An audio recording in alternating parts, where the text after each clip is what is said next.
Salut les pirates. Je vous souhaite un bon apéro, hein, puisqu'on regarde ensemble maintenant. C'est nouveau, si vous le souhaitez en tout cas à 19 heures le soir.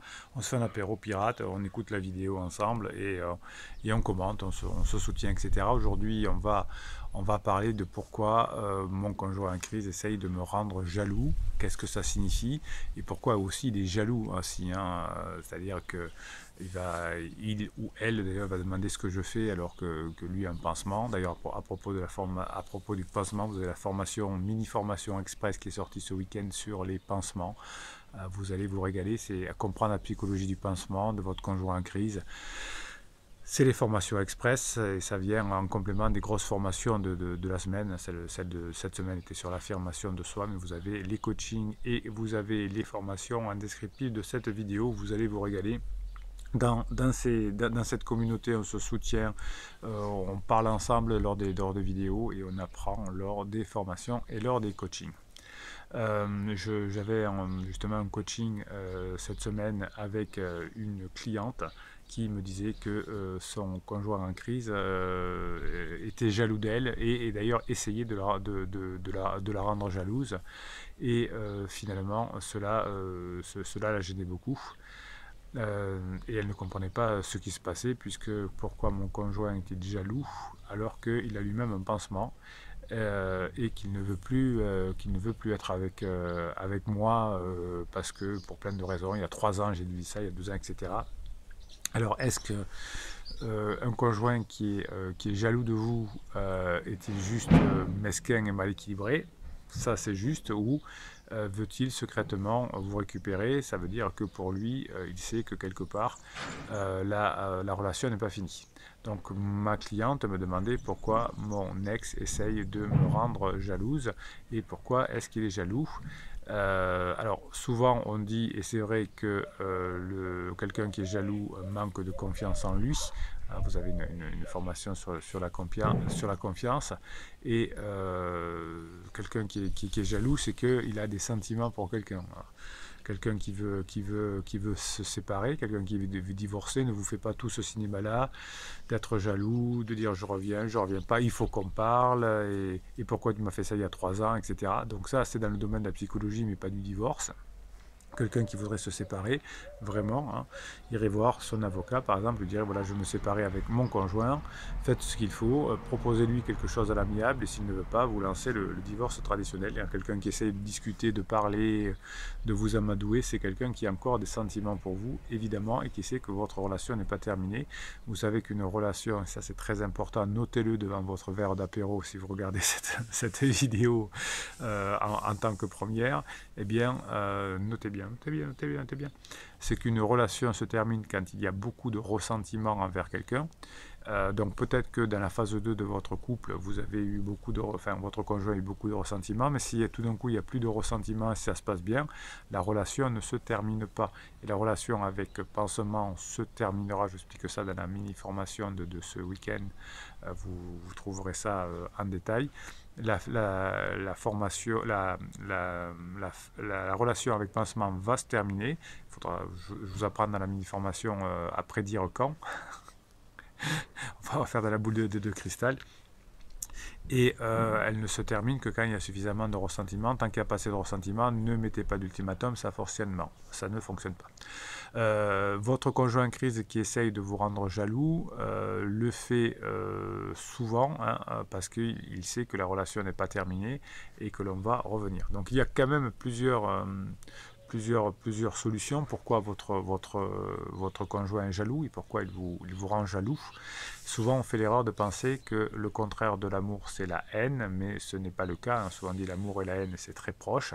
Le contraire de l'amour c'est l'indifférence. Le contraire de l'amour c'est l'indifférence. Le contraire de l'amour c'est l'indifférence. Et oui, ça veut dire que tant que la personne vous crie dessus, veut discuter, etc., c'est plutôt bon. Donc discuter à mort avec une personne quand elle est en top, mais pas en down évidemment. Si elle vous dit je veux discuter du divorce, eh bien on va parler plutôt d'autre chose. Mais vous avez remarqué certainement que votre conjoint en crise fait des choses, parfois avec l'intention de vous rendre jaloux, parfois en étant jaloux et parfois sans faire exprès. Par exemple, vous avez remarqué que votre conjoint en crise va publier des photos avec, en montrant qu'il est heureux ou en mettant une petite phrase en disant qu'il est heureux. Quelqu'un qui l'est vraiment n'a pas besoin de le faire. Hein, il peut même, et ça vous rend dingue, je le sais, mettre une photo avec pansement ou avec des enfants de pansement. Ça vous rend dingue, mais ça veut dire quelque part qu'il a besoin de validation, qu'il n'est pas sûr de lui ou qu'il n'est pas sûr d'elle, qu'elle n'est pas sûre d'elle. Donc la plupart du temps, par ces colibés, votre conjoint veut vous faire réagir. La haine et l'amour, c'est la même chose. Enfin, c'est des sentiments en tout cas. Hein, c'est l'indifférence qui montre qu'on n'a plus d'amour. Donc souvent, votre conjoint essaye de tester les choses. Hein, quand il vous dit mais où t'étais, où tu veux, où t'étais, etc. C'est qu'il a des sentiments pour vous encore, qu'il veut vous tester. Votre conjoint en crise regrette certainement déjà ce qu'il fait et il sait que ça va pas marcher avec pansement. Donc il ne sait pas trop souvent comment s'y prendre pour garder un contact avec vous. Souvent il est maladroit parce qu'il n'est pas bien dans sa peau. Et lorsque votre conjoint en crise vous a dit que c'était fini, qu'il ne reviendrait pas, etc., il se rend compte en fait que vous êtes celui ou celle avec qui il va vouloir passer dans quelques temps le reste de sa vie, mais pas dans les mêmes conditions que dans la phase 2. Donc c'est pour ça qu'il vient négocier, c'est pour ça qu'il vient hurler, c'est pour ça qu'il continue d'avoir des rapports avec vous qui ne sont pas sains. Même quand on a un silence radio, quand il vous bloque, c'est pas quand même des relations normales. Quand la relation est finie, ben on peut se parler, la relation est finie, puis c'est tout. On n'a pas besoin de faire tout ce cinéma, de bloquer ou des choses comme ça. Donc quand on est jaloux, quand on essaye de vous rendre jaloux, bloquer quelqu'un sur le téléphone, c'est pour le rendre jaloux, c'est que finalement vous réalisez quelque part, votre conjoint en crise réalise quelque part qu'il se soucie toujours de vous et qu'il ne veut pas vous perdre. Hein. Donc plus une personne va se sentir, va vous essayer de vous rendre jaloux ou va être jaloux lui-même en disant où est-ce que vous étiez, ça montre que la relation n'est pas finie. Donc la personne en crise va essayer de vous rendre jaloux parce qu'il croit ou il veut savoir si vous avez quelqu'un d'autre, si vous pensez toujours à lui, si vous êtes toujours fidèle, même si lui ne l'est pas ou si elle ne l'est pas. Le fait que la personne se montre jalouse peut être aussi du fait qu'il veut se sentir mieux et qu'il veut booster son propre ego. Hein. Personne ne veut être celui qui est le moins malheureux pendant l'équipe. Enfin, oui, personne ne veut être le plus malheureux après une rupture, donc c'est pour ça qu'on surcompense, comme on dit. Hein. Votre mari en crise va dire mais non, mais tout va bien, ou votre femme en crise, tout va bien, je vais bien, je suis mieux qu'avant, etc. Donc les médias sociaux, Instagram et Facebook sont parfaits pour ça. Mais en réalité, quand on fait ce genre de choses, quand on est jaloux de l'autre, qu'on essaie de rendre jaloux l'autre, c'est que finalement, on n'est pas le malheureux. Donc votre ex, votre conjoint en crise, celui qui se considère contre votre ex, vous teste hein, pour savoir s'il va pouvoir revenir quand il sera prêt, quand elle sera prête. Donc quand un conjoint en crise essaye de vous rendre jaloux, c'est que finalement il va espérer que vous reveniez. Il va initier le contact pour tout et pour rien. Des fois vous me dites en coaching, je ne sais pas, des fois, alors qu'il ne me parlait pas depuis quelque temps, phase d'alarme, maintenant il me contacte pour des choses minimes ou au moins par texto. Donc c'est en train d'être dans la fenêtre de regret. Quand votre conjoint va se soucier de ce qui se passe dans votre vie, de vous poser des questions, t'étais où, etc., c'est qu'effectivement, il a envie de revenir avec vous. Donc le plus important, c'est d'éviter de céder à la panique quand votre conjoint est en phase d'alarme. Hein, s'il y a trop de jalousie entre deux personnes, ça ne va pas fonctionner. Hein, mais la plupart du temps, vous allez vous rendre compte que chaque fois qu'il y a des sentiments de haine ou d'amour entre vous, c'est que la relation n'est pas terminée. Donc à vous de faire en sorte que la relation ne se termine pas effectivement. Elle se termine que quand il y a beaucoup de ressentiments. Donc si vous passez des bons moments ensemble, il n'y aura jamais assez de ressentiments pour que la relation se termine, s'il n'y a pas de propulsion, si vous ne poussez pas votre conjoint dehors. Et évidemment, qu'est-ce qui va se passer? C'est qu'à la fin de la crise, au moment du point d'inflexion, vous allez pouvoir revenir ensemble. Vous savez que vous êtes une super communauté, et la super communauté, alors je vais faire évidemment le mini-coaching dans quelques instants, c'est ce que vous adorez, mais je lis aussi quelques mèmes que vous m'envoyez, des images avec des petites phrases, et que je vous mets sur votre canal Telegram, sur l'application Telegram. Le canal des pirates, c'est le canal Bruno Marchal. Donc vous m'avez envoyé justement des citations sur la jalousie, c'est pour ça aussi que je vous ai fait cette vidéo aujourd'hui, pour fêter ce samedi, ce début de week-end. C'est la sortie de la formation sur le pansement et sur l'affirmation de soi. L'amour fait naître la jalousie, mais la jalousie fait mourir l'amour. Effectivement, si vous avez trop de jalousie, notamment dans la phase 2, ça peut tuer l'amour. La jalousie est inséparable de l'amour.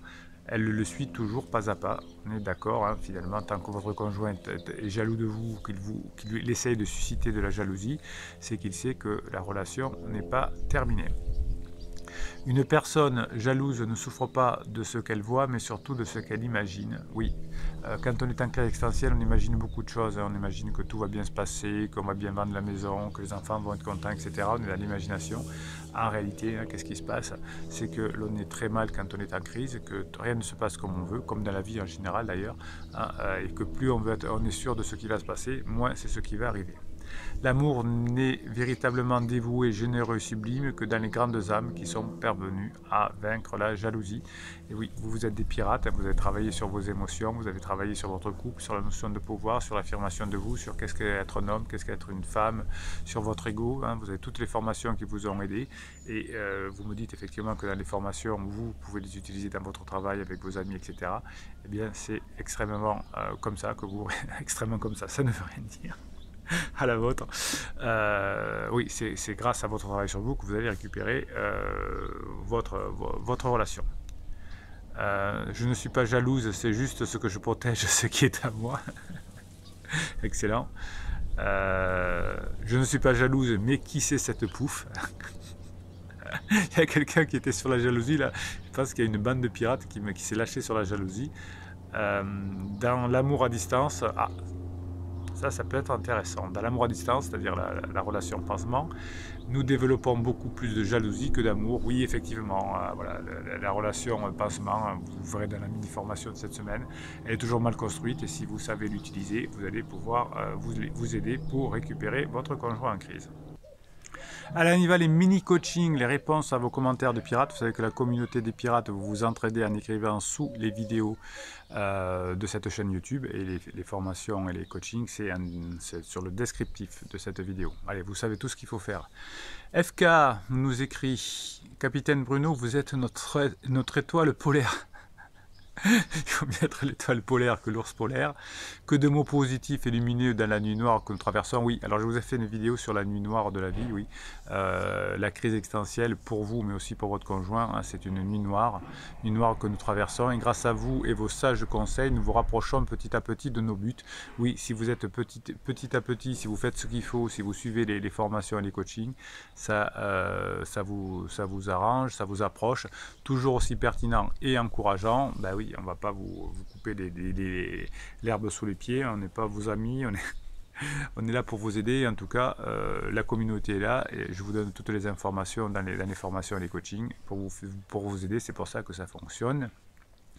JNC nous dit bonjour à tous les pirates, j'espère que tout va bien pour vous. Pour ma part, après un retour de week-end de Pâques en famille chez la cousine de ma conjointe en crise. Un week-end de Pâques en famille, bon, c'est plutôt bien. Et 24 heures chez des amis ensemble également. Après avoir donc passé 4 jours à partager des moments, et bien gros down de criseuse et une pointe de mauvaise caractère il y avait longtemps. Oui, alors ça c'est tout à fait normal, GNC, vous le savez, c'est le principe de la crise existentielle. Après le top arrive le down, et après le down arrive le top, c'est la phase de plateau. Il y a des bons moments et il y a de bons moments avec moi, je pense que ça veut dire une bonne semaine sans pansement et de moins en moins collé sur son tel avec lui. D'ailleurs, ça m'interroge. Oui, les relations pansement, il y a aussi des hauts et des bas. Plus ça va bien avec votre conjointe, moins ça va bien avec pansement. Et souvent, quand il y a un down, d'ailleurs, c'est que ça va mal avec pansement. Alors pourtant, elle a annoncé, donc quand vous dites elle a annoncé, elle a dit, vous n'en tenez pas compte, hein, c'est du déclaratif. Alors qu'est-ce qu'elle a dit? Elle a annoncé à notre cousine et à notre couple d'amis qu'elle ne m'aimait plus et qu'on allait divorcer. Bon, ça on est tout à fait dans les mots des personnes en crise, donc on ne tient pas compte du déclaratif. Et n'a pas parlé de pansement, même à son ami, juste dit que j'ai fauté sans s'étaler. Oui, bon, voilà. Le down viendrait de ce subtil mélange, et oui, donc comme on est en dissonance cognitive, c'est-à-dire on est on est à l'opposé des valeurs que l'on est d'habitude, eh bien ça nous fait souffrir, effectivement. Donc là, oui, elle est en crise traditionnelle, elle dit tout et son contraire, elle essaye d'avoir son inconfort qui diminue par pansement, mais comme ça ne marche pas, on essaye par le déclaratif. En tout cas, moi j'ai été plutôt bien jusqu'à la fin de l'après-midi et où mon cerveau a commencé à vouloir tirer des conclusions. Voilà, donc ça, vous avez des formations sur comment maîtriser ses pensées, comment maîtriser ses émotions. Euh, donc il a voulu tirer des conclusions, au début positif, ensuite négatif. J'ai donc stoppé ça et retravaillé avec la neurohypnose. Pouce en l'air, pirate, bravo, c'est ce qu'il faut faire. Le repas s'est bien passé du coup. Vous voyez que si c'était énervé, si c'était agacé JNC, eh bien il y aurait eu sûrement un conflit et des mots et je m'en vais, je t'aime plus, etc. Donc du coup, grâce au travail de JNC, la soirée s'est bien passée grâce à la neurohypnose. La neurohypnose, c'est des fichiers que vous avez dans chacune des formations. C'est à la fois de la musique, c'est des ondes binaurales et c'est des messages subliminaux. Et donc là, ça a sauvé le repas de JNC. Nous avons badiné un peu, mais sans trop non plus vu la journée. Elle a bien fini pour elle comme pour moi. Merci les formations, merci la neurohypnose, bravo JNC, pardon. Courage à tous, ce témoignage montre que tout change très vite chez nos criseux. Oui, je vous l'ai dit dans les coachings, je vous l'ai dit dans les formations, je vous l'ai dit ici, vous avez raison. Cette communauté aide chacun à se rebooster ou se relever pour avancer. Merci à vous d'être là et je suis là pour vous également. Et ben c'est très bien. Écoutez, je vous félicite, ça me va très bien, ça me va très bien. Vous avez bien bossé, vous êtes un pirate, vous donnez en commentaire de ces vidéos des exemples aux pirates, c'est génial. Donc passez un bon samedi soir.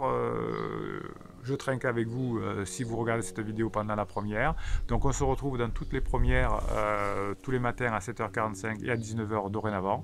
On prend le café et on prend l'apéro ensemble entre pirates. Je vous souhaite une bonne journée. Enfin, plus exactement, Bruno Marshall, il vous souhaite une bonne soirée.